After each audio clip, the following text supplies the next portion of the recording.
सात्विकं शिवं त्वं सात्विकं शिवं.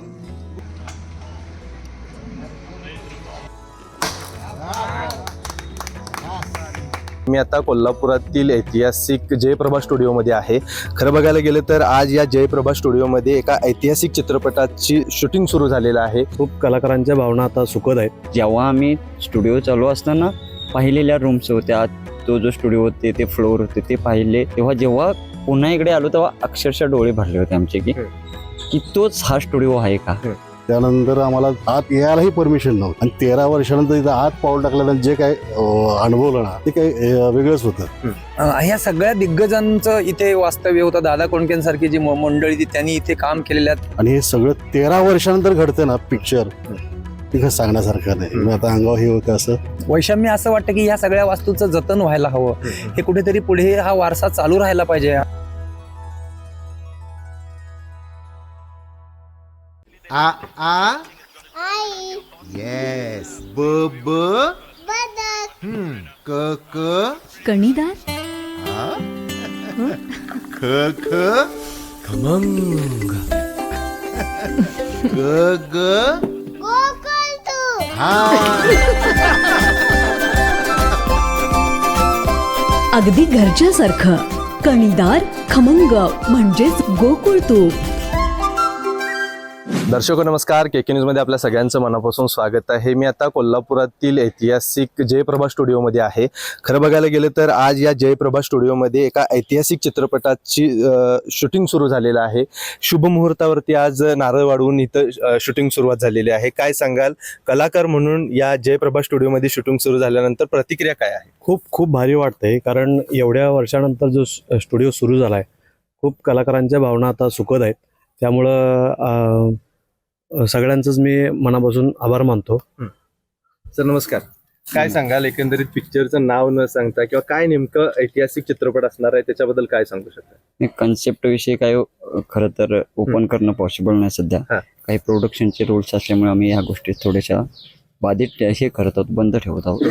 आणि पुन्हा मी सुद्धा स्वतः किंवा आपल्या इथले काही टेक्निशियन 13 वर्षापूर्वी जो स्टुडिओ बंद झाला त्याच्यानंतर पुन्हा इकडे नारळ वाढवून नवीन चित्रपटाचा शुभारंभ करताना ज्या आम्ही पहिल्यांदा इकडे आतमध्ये आलो तेव्हा खूप काही भावना आमच्या ताज्या झाल्या. लास्ट सिनेमाविषयी इथल्या प्रत्येक गोष्टी, जेव्हा आम्ही स्टुडिओ चालू असताना पाहिलेल्या रूम्स होत्या, तो जो स्टुडिओ होते ते फ्लोअर होते ते पाहिले, तेव्हा जेव्हा पुन्हा इकडे आलो तेव्हा अक्षरशः डोळे भरले होते आमचे की तोच हा स्टुडिओ आहे का.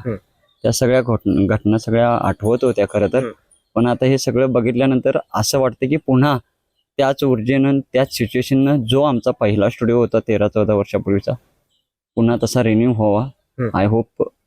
अपेक्षा तर अशाच आहेत खरं तर, आणि होईल अशी अपेक्षा ठेवतो. ह्याच्यापेक्षा जास्त काही नाही बोलू शकत.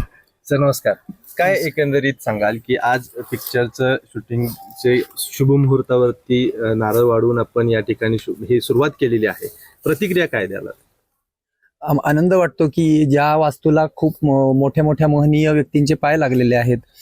मराठी चित्रपटसृष्टीतील अनेक दिग्गज, हिंदी चित्रपटसृष्टीतील अनेक दिग्गज ज्या वास्तूमध्ये ज्यांनी काम केलं, ज्यांचे चित्रपट बघून आम्ही लहानपणापासून बघत आलो आणि ज्यांच्यापासून स्फूर्ती आणि प्रेरणा घेत घेत इथपर्यंत आलो, त्यांच्या वास्तूत आम्हाला काम करायला मिळणं ही सुद्धा खूप मोठी गोष्ट आहे. फक्त वैषम्य असं वाटतं की ह्या सगळ्या वास्तूचं जतन व्हायला हवं. हे कुठेतरी पुढे हा वारसा चालू राहायला पाहिजे. आणि चांगल्या प्रकारे जर सर्व कलाकारांना जर ह्या सगळ्या गोष्टीची संधी मिळाली इथे काम करण्याची, तर हा वारसा जतन केल्यासारखं होईल. आणि ही जी वास्तू आहे ही आमच्यासारख्याच इतर अनेक कलाकारांना ह्या वास्तूमध्ये काम करता येईल, आपली कला सादर करता येईल, एवढीच आमची प्रार्थना आहे. हे आमचे छायाचित्रकार आहेत, ह्यांचं सुद्धा हेच म्हणणं की ह्या वास्तूंचं महत्व लोकांना कळलं पाहिजे की किती मोठ्या मोठ्या व्यक्ती इथे येऊन गेल्यात, तरच हे पुढे पुढे चालू राहील. मगाशी बोलताना आपण म्हटलं की अशोक सराफ साहेबांचे असली किंवा यांचे असली इथं बरेच काही चित्रपट ह्या इथं झालेले आहेत, त्याच्याबद्दल एखादा काय अनुभव सांगता येईल?